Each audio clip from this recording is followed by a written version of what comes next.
que da la clase. Bien, las protecciones para la seguridad. Es muy importante ver esto, o sea, en los accidentes eléctricos, o sea, en la cantidad de accidentes, los accidentes eléctricos son solamente el 0,5% con respecto a los accidentes no eléctricos. Pero lo que tienen los accidentes eléctricos es que el 8% de los accidentes son mortales. Entonces, por eso es tan importante eliminar el riesgo eléctrico. Y el riesgo eléctrico viene por dos cosas, por contactos directos y por contactos indirectos. ¿Qué es un contacto directo? Es cuando yo, si acá yo tengo un motor, toco directamente la fase y va a pasar la corriente por mí. Y el contacto directo es cuando yo toco una parte del motor que habitualmente no tiene tensión, como sería la carcasa acá, pero debido a una falla interna en el motor, toma tensión la carcasa. Y ahí sí pasa la corriente por mí. Si está conectado a tierra, esto va a ir a tierra.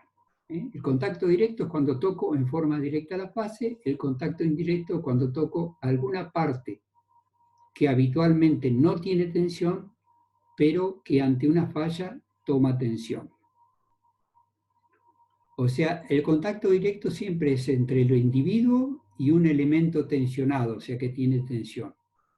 Si yo estoy aislado de tierra, no hay contacto directo.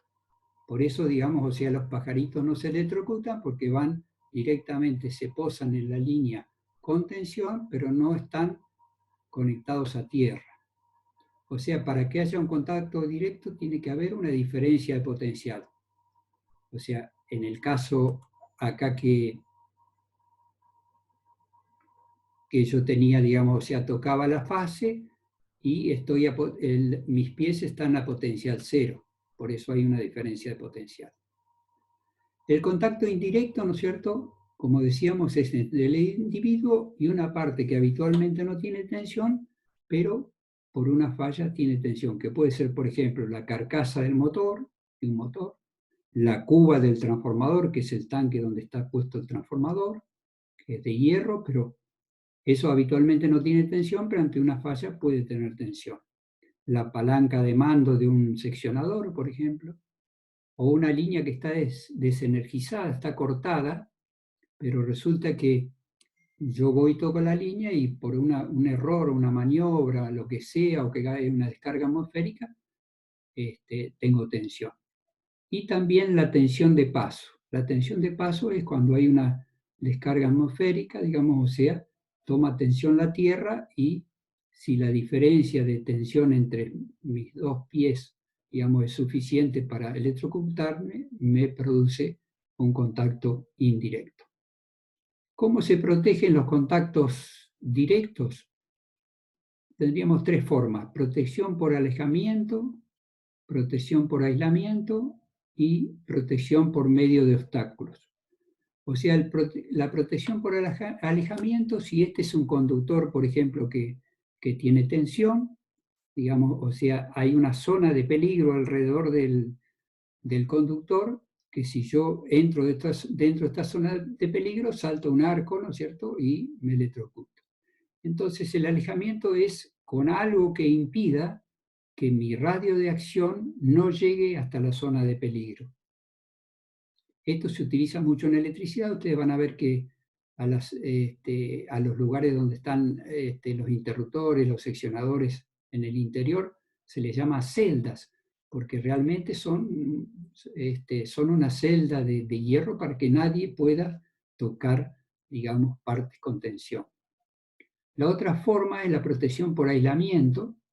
Por ejemplo, hay mantas aislantes que se ponen sobre los conductores, como esta, ¿no es cierto? O sobre los aisladores, como en este caso, y sobre los conductores. Y la otra es por medio de obstáculos, digamos, o sea, eso ustedes lo van a ver en el tablero de electricidad de su casa. Directamente ustedes no pueden tocar las partes con tensión, sino que hay una tapa, y ese es un obstáculo para no llegar a la tensión. Y en los tableros también hay, inclusive como en este caso, algo transparente con este símbolo que me indica que acá hay electricidad, y de esa forma yo no puedo llegar acá, no puedo llegar a las partes donde hay tensión. Para los contactos indirectos, ¿no es cierto?, existen más formas de protección. La primera sería por muy baja tensión de protección, o sea, trabajar con tensiones menores a 24 volt, menores o iguales a 24 volt, o transformadores de aislación, ¿no es cierto? Ya vamos a ver una por una, o trabajar con doble aislación, o poner a tierra, utilizar una tierra de protección, o protección por tensión de falla mediante un relé, o por protección por corriente de falla, que acá en este caso aparecería el famoso relé diferencial, interruptor diferencial o disyuntor diferencial. Todos esos nombres quieren decir lo mismo. Entonces, muy baja tensión de protección es directamente un transformador en el cual yo tengo 220 de un lado o 380, lo que sea, pero del otro lado tengo 24 volts. Y no hay conexión, digamos, eléctrica entre el primario y el secundario. Tampoco están puestos a tierra de este lado y puesto a tierra de este lado, porque si no, habría conexión. En este caso, con 24 volts, digamos, o sea, la corriente que aparecería, digamos, en una persona serían menos que de 10 mA, por lo tanto, se acuerdan, esa corriente no produce ningún problema en una persona. Entonces, muy baja tensión de protección, por ejemplo, transformadores, como recién decíamos, con el primario y el secundario separado. Pueden ser baterías también, las baterías son seguras, las pilas, y toda otra fuente que tenga esa tensión, ¿no es cierto? El único problema que tiene todo esto muy baja tensión es que solamente sirve para potencias muy bajas, o sea, para equipos portátiles como una lámpara portátil, por ejemplo, que yo la puedo conectar a la batería del coche, o herramientas eléctricas portátiles, pero para grandes potencias es inviable utilizar muy baja tensión de protección. Para los elementos metálicos, digamos, o sea, donde trabaja una persona tocando un elemento metálico, se utilizan los transformadores de aislación, que tienen el mismo número de vueltas en el primario que en el secundario. Por eso yo lo conecto a 220 volt acá y tengo 220 volt acá. O sea, por eso es de 220 a 220. El símbolo es así, 00, porque no hay diferencia de tensión. Pero ¿qué consigo con esto? Que cuando yo trabajo acá, conectado acá al primario, el centro de estrella del transformador del distribuidor de energía está puesto a tierra. Entonces, si en cualquier momento, digamos, o sea, yo toco la fase, a través de tierra me electrocuto. Pero al estar, digamos, conectado acá al secundario, no hay conexión a tierra, por lo tanto no hay circulación a través de la tierra del transformador. Eso es lo que hace, acá está representado también el transformador esto. Esto se utiliza mucho en los equipos pesados, por ejemplo, este rotor-percutor, ¿no es cierto? Se lo utiliza con un transformador de aislación. Otra cosa que se utiliza mucho es la doble aislación. La doble aislación tiene este simbolito, ustedes lo van a ver en muchas cosas que tienen hoy en día doble aislación. Y acá se utiliza para aparatos de pequeño volumen, digamos, o sea, para los electrodomésticos, ¿no es cierto? ¿Qué quiere decir doble aislación? Que tengo la aislación normal, digamos, o sea, por ejemplo, en un electrodoméstico, en el motor, tengo la aislación, el barniz, digamos, de todo el bobinado, más la carcasa de todo el equipo electrodoméstico, por lo tanto tengo una doble aislación. Por eso la electrocución con un equipo de eso es de muy bajo porcentaje, digamos. O sea, bajísimo porcentaje, por eso son equipos seguros. Y para elementos ya de mayor volumen, ¿no es cierto?, lo que se usa normalmente son pisos aislantes, o sea, aislar la persona de tierra, por ejemplo, con un piso que tenga una resistencia mayor a los 50 megón, o se empiezan a utilizar, digamos, equipos de seguridad, como este botín, que esta suela tiene una aislación de por lo menos 10 kilovolts. Y también para las manos se utilizan los guantes de seguridad. Estos guantes de seguridad, digamos, son de caucho natural y de acuerdo al espesor que tenga el guante, es la tensión en la que se puede utilizar. Por ejemplo, los de 4.2 milímetros se utilizan hasta 36.000 voltios, y son probados con 40.000 voltios. Otra cosa que se utiliza también es la pértiga, ¿no es cierto? Aparte de los guantes acá, que yo puedo estar teniendo ese guante que vimos en la diapositiva anterior, y aparte del guante, utilizo una pértiga para maniobrar, que esto es es un material aislante. Estas serían, por ejemplo, las pértigas. Hay de todas distancias, se pueden embalmar una con otra para trabajar a distancia. Y también existen estos banquitos, que estas patas son aislantes. Entonces, acá yo puedo lograr, digamos, o sea, más que doble aislación. O sea, si está parado esta persona, está parada sobre un banquito, tiene botines y tiene una pértiga y tiene los guantes, son muchas veces, o sea, más de doble aislación. Y también están las escaleras, ¿no es cierto?, que son de fibra de vidrio. Tienen que ser naranjas las escaleras, que son aislantes, tienen que ser de color naranja, por eso se las identifica. Porque los peldaños son de aluminio, son conductores, pero los tirantes, digamos, los parantes, son de fibra de vidrio, por lo tanto, aislantes.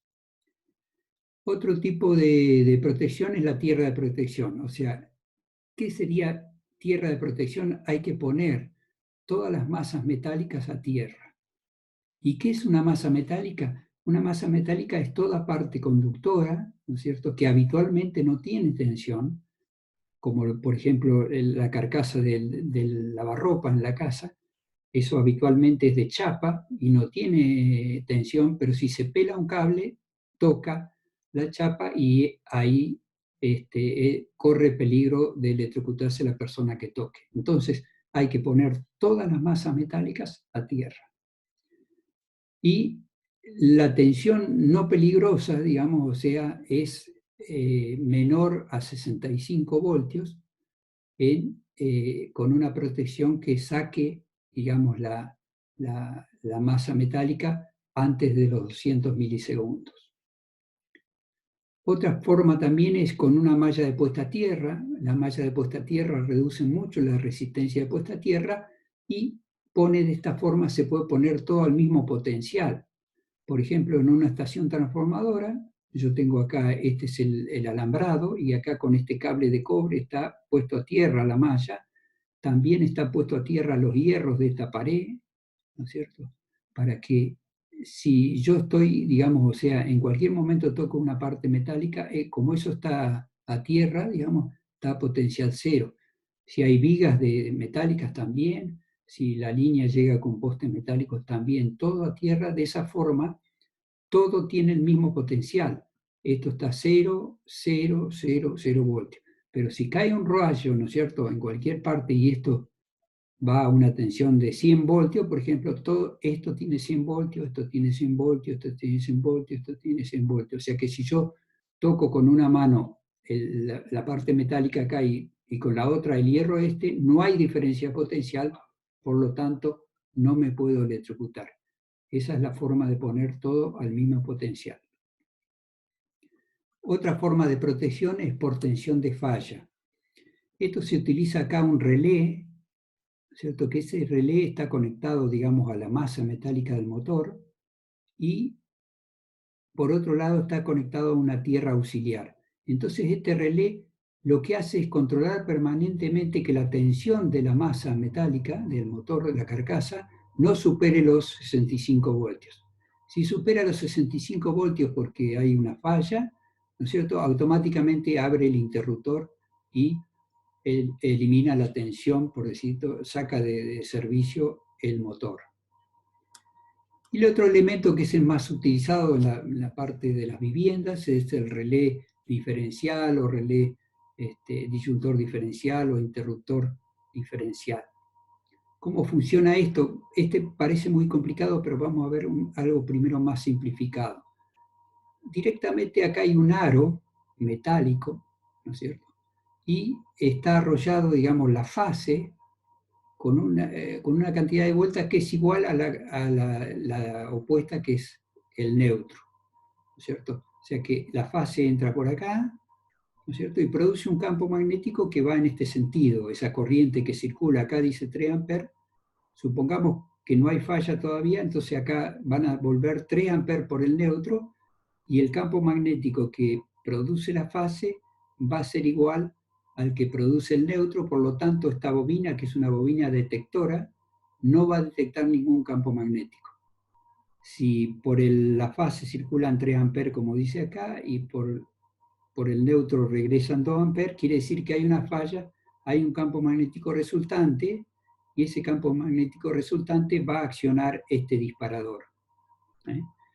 Volvemos al circuito este.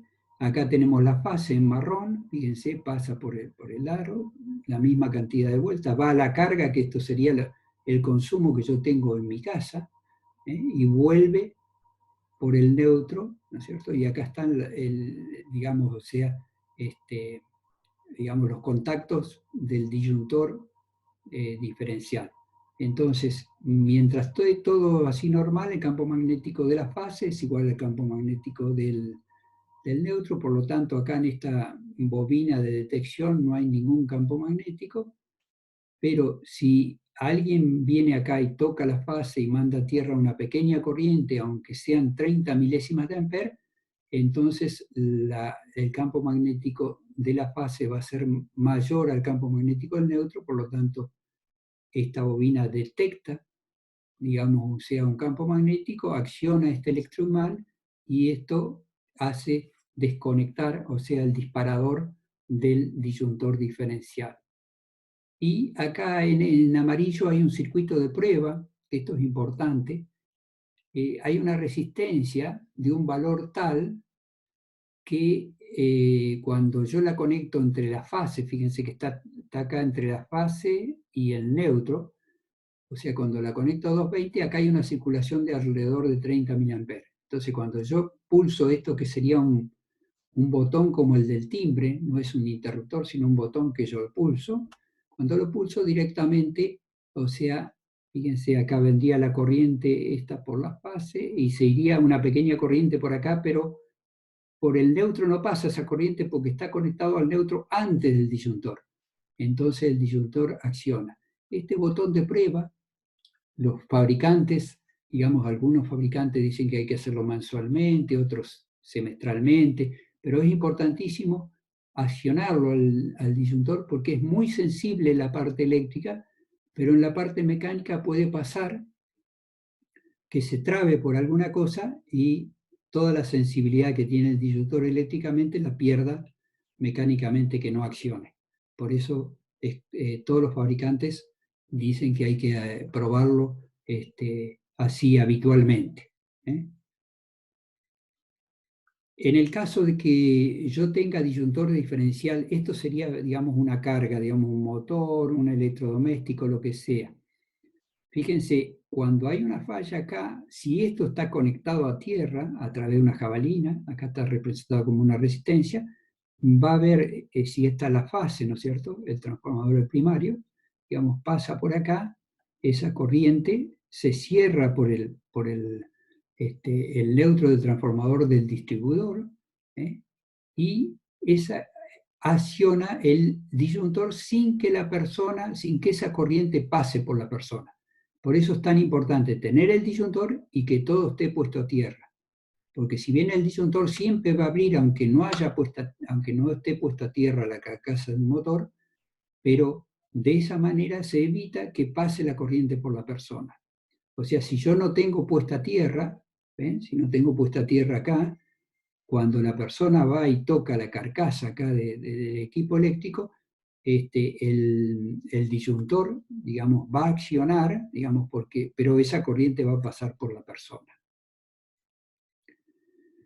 Bien, para trabajar sin tensión hay 5 reglas, ¿no es cierto?, que son las reglas de oro, que están, digamos, o sea, las 5 reglas de oro, que están, esta ley, digamos, o sea, la ley 19.587 en este anexo, la presenta y dice que hay que hacer 5 cosas para trabajar sin tensión.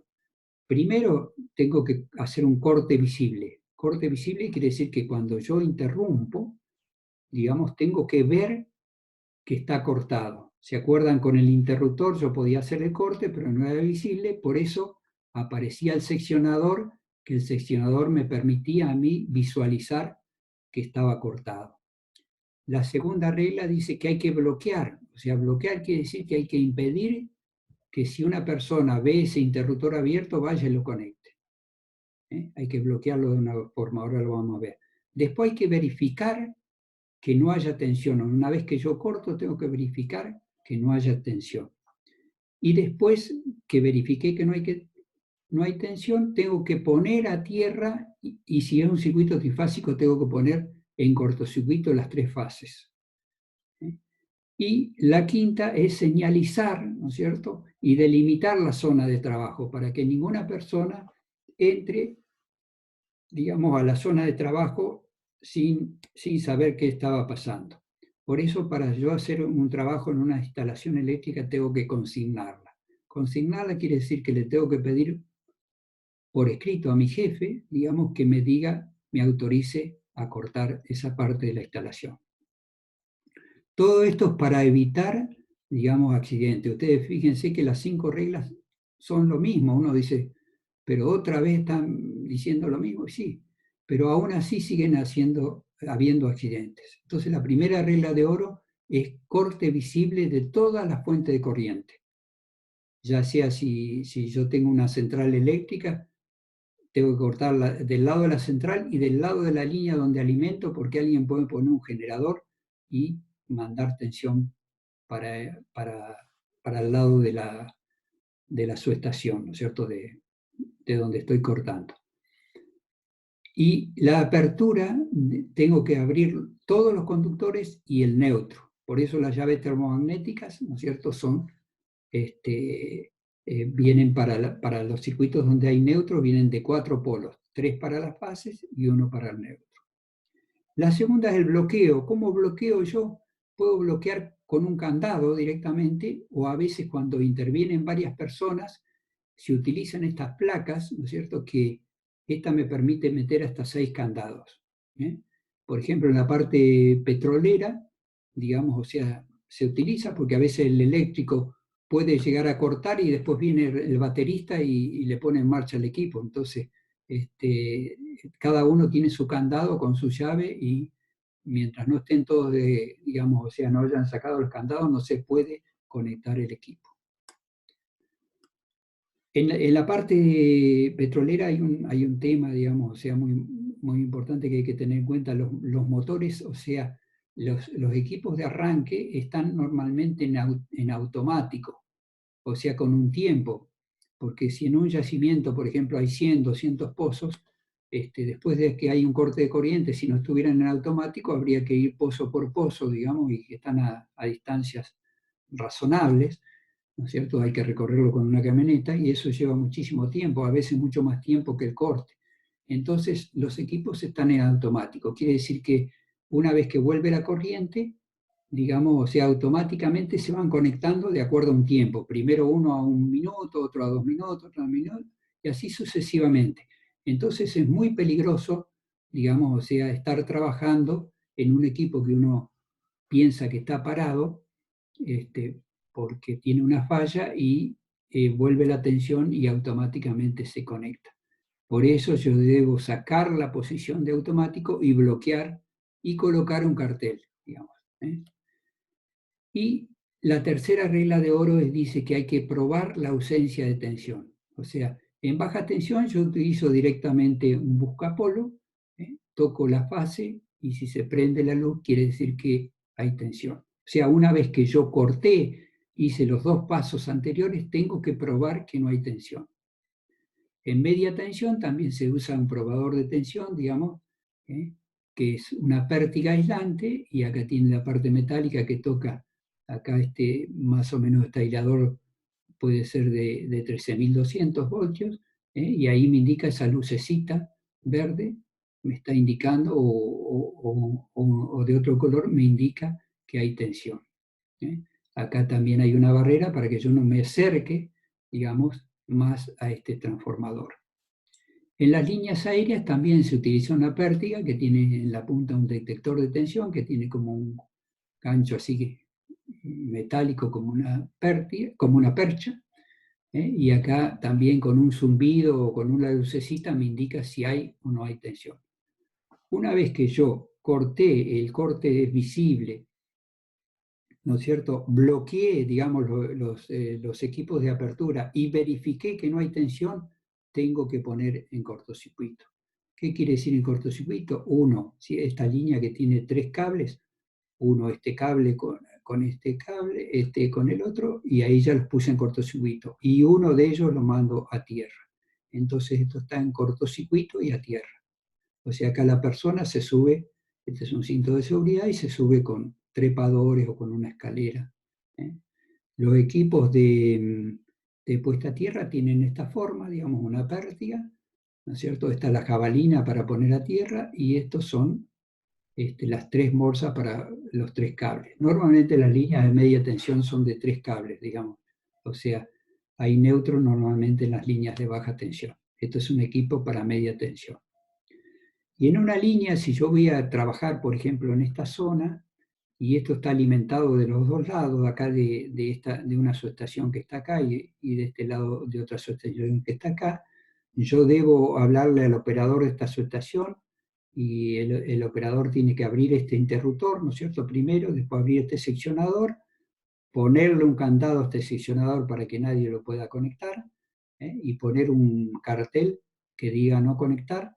Tengo que hablarle a esta subestación, y este operador tiene que hacer lo mismo, abre el interruptor, abre el seccionador, le pone el candado y le pone el cartel. Entonces yo tengo toda esta zona protegida, pero en la zona donde yo voy a trabajar, tengo que poner una puesta a tierra antes de la zona de trabajo y después, porque si esto es una línea que tiene 130 kilómetros y cae, digamos, o sea, un rayo acá, por más que yo tengo puesta a tierra acá y puesta a tierra acá, va a subir la tensión y me va a afectar a mí. Pero si al lado mío, digamos, de un lado y del otro tengo puesta a tierra, con este equipo, ¿no es cierto? Con el equipo que veíamos acá, ¿eh? Estoy protegido. Y después la quinta regla de oro dice que yo tengo que señalizar la zona de trabajo. ¿Cómo la señalizo? Directamente con un cartel que diga peligro eléctrico, ¿eh? Y todo tipo con estas boyas, ¿no es cierto? Que vamos a ver que hay, este sería el cartel, puedo poner este tipo de boyas, todo tipo que me permita a mí que nadie entre a esa zona o salga de esa zona inadvertidamente. ¿eh? Este tipo de cintas también se utilizan, digamos, o sea, para proteger.